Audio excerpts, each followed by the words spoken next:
MLA Kaushik రెడ్డిపై దాడి ఘటనలో న్యాయం జరిగే వరకు వెనక్కి తగ్గేది లేదన్నారు మాజీ మంత్రి హరీష్ రావు. ఈ మేరకు 3 గంటల పాటు సైబరాబాద్ సిపి కార్యాలయంలో బీఆర్ఎస్ నాయకులు ఆందోళనకు దిగారు. న్యాయం జరిగే వరకు అక్కడి నుంచి కదిలేది లేదని భీష్మించుకొని కూర్చున్నారు. రేవంత్ సర్కారు తీరును ఎండగడుతూ నినాదాలతో హోరెత్తించారు. ఈ నేపథ్యంలో పోలీసులు హరీష్ రావుతో పాటు బీఆర్ఎస్ నేతలందరినీ అరెస్ట్ చేశారు.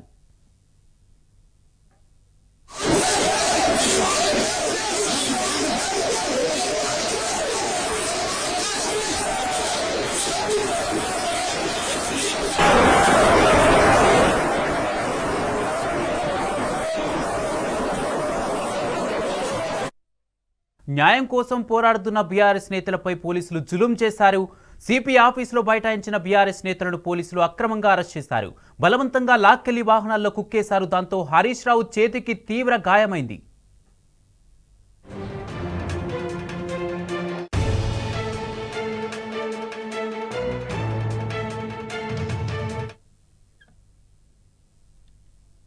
ఎమ్మెల్యే కౌశిక్ రెడ్డిపై దాడి ఘటనలో న్యాయం జరిగే వరకు వెనక్కి తగ్గేది లేదన్నారు మాజీ మంత్రి హరీష్ రావు. ఈ మేరకు 3 గంటల పాటు సైబరాబాద్ సిపి కార్యాలయంలో బీఆర్ఎస్ నాయకులు ఆందోళనకు దిగారు. ఇదే క్రమంలో పోలీసులు వాళ్ళందరినీ అరెస్ట్ చేశారు.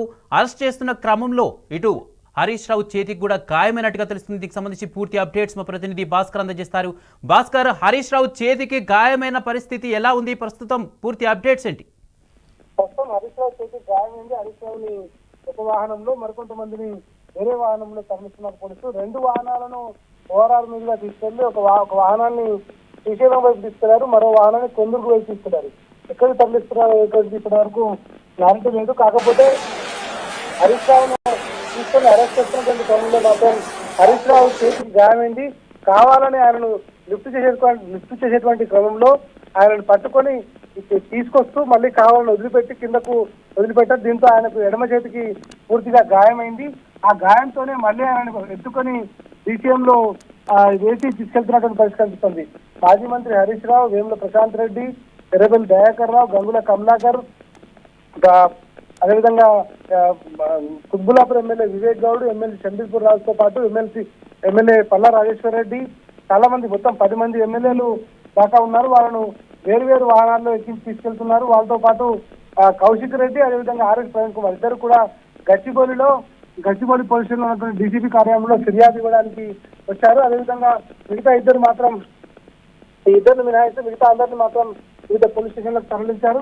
ప్రస్తుతానికి ఎక్కడికి తీసుకెళ్తున్నారు ఏంటి అనేటువంటిది క్లారిటీ అయితే లేదు. కాకపోతే వాళ్ళందరినీ మాత్రం 2 డీసీఎంలో తరలిస్తున్నటువంటి పరిస్థితి కనిపిస్తోంది.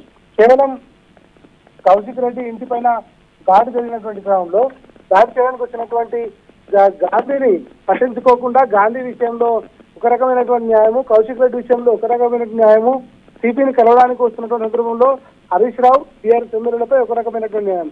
చాలా స్పష్టంగా వివక్ష కనిపిస్తోంది. ప్రభుత్వం కావాలని ఇక్కడ ప్రతిరోజు ఏదో ఒక యాగి చేసి లొల్లి చేసి ఏదో రకంగా వాళ్ళని ఇబ్బంది పెట్టి అభివృద్ధిని అడ్డుకునే విధంగా రేవంత్ సర్కార్ వ్యవహరిస్తుందనేటువంటిది